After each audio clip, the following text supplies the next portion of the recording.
India to Malaysia channel. இன்றைக்கி நம்ம சேனலில் ஒரு சூப்பரான கிரில் சிக்கன் பண்ண போகிறோம். கிட்டத்தட்ட தந்தூரி சிக்கன் ஸ்டேஸ் இருக்கும். இந்தியன் ஸ்டைலில் பண்ண போகிறோம். ரொம்ப ஃபேமஸான ஒரு டிஷ்ஷு. ஸோ போன்லெஸ் சிக்கன் எடுத்து சின்ன சின்னதாக இந்த மாதிரி வெட்டி வச்சுங்க. பெருசுனா ரொம்ப நேரம் குக்காக இருக்குது, சின்ன சின்னதுன்னா சீக்கிரமாக குக் ஆகிடும். ஒரு 100 கிராம் அளவுக்கு கோழியை இந்த மாதிரி வெட்டி வச்சுக்கோங்க. தயிர் வந்து ஒரு அரை ஸ்பூன், மல்லித்தூள் ஒரு 3/4 ஸ்பூன், மிளகாத்தூள் 1 ஸ்பூன், இஞ்சி பூண்டு பேஸ்ட்டு 1 ஸ்பூன், ஆயில் வந்து ஒரு 2 டேபிள் ஸ்பூன், தைமி இருந்தால் ஒரு பிஞ்ச் அளவு தைமி யூஸ் பண்ணிக்கங்க, இல்லாட்டி பிரச்சனை இல்லை. ஸோ சால்ட் வந்து தேவையான அளவு.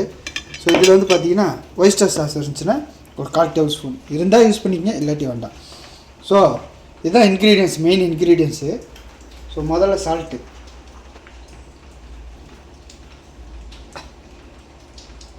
போட்டுருவோம். சால்ட்டு போட்டு இதோட ஒயிஸ்டர் சாஸ்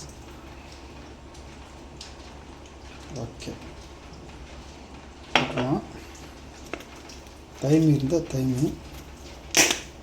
ரொம்ப சிம்பிளானது. இப்படியே இந்த மசாலாவை எல்லாத்தையும் மிக்ஸ் பண்ணிடுங்க போட்டு.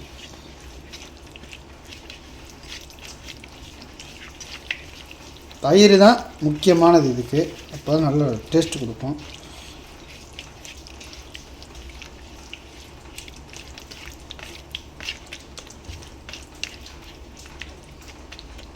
சால்ட்டு செக் பண்ணிக்கங்க, சால்ட்டு பத்தலைன்னா.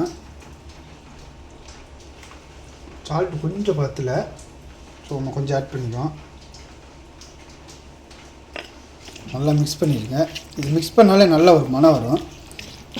ஸோ உங்களுக்கு பட்ரு வேணால் பட்ரு யூஸ் பண்ணிக்கலாம். ஸோ எந்த ஆயிலாக இருந்தாலும் கொஞ்சமாக யூஸ் பண்ணுங்கள் போதும். இப்படியே ஒரு 35 மினிட்ஸ் நல்லா மேக்னேட் ஆகி ஒரு போட்டு வச்சுருங்க.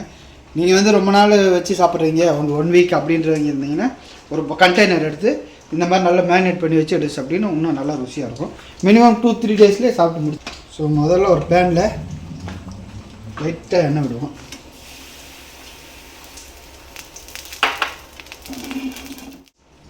ஸோ ஃபேன் வந்து நல்லா சூடான பிறகு இந்த மாதிரி கோழி எடுத்து வச்சிடணும்.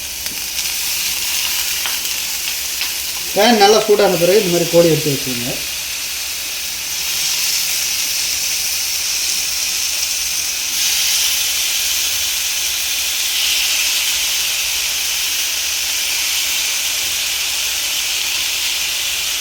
ஒரு 3 மினிட்ஸ் ஸ்லோ ஃபயரில் வச்சு இப்படியே நல்லா குக் பண்ணுங்க.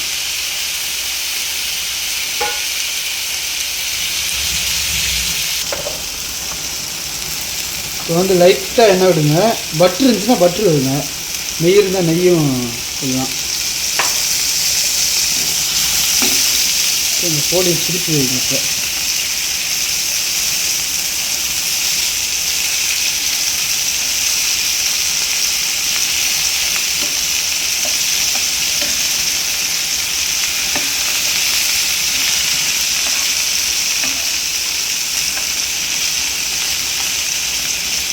இப்படியே இன்னொரு 3 நிமிஷம் நல்லா குக் ஆகணும். முடிஞ்சால் ஒரு இதை எடுத்து இப்படி மூடி வச்சிடணும். 3 மினிட் ஆகிடுச்சு.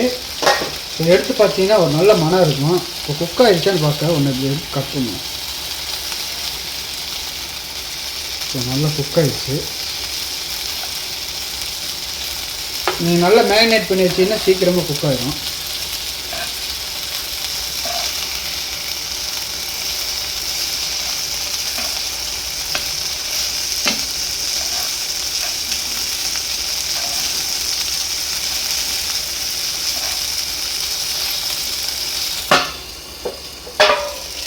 பாருங்கள், ரொம்ப சூப்பராக குக் ஆகிடுச்சு.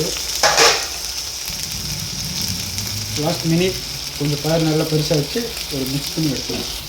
ஸோ ஆஃப் பண்ணிட்டு எடுத்துக்கலாம்.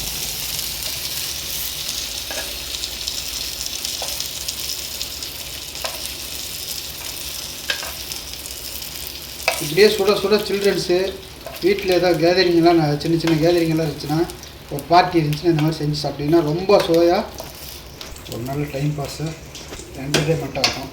இப்படி தான் இருக்கும். ரொம்ப சிம்பிளான ரெசிபி. மறக்காமல் ட்ரை பண்ணிட்டு எப்படி இருக்குன்னு சொல்லுங்கள்.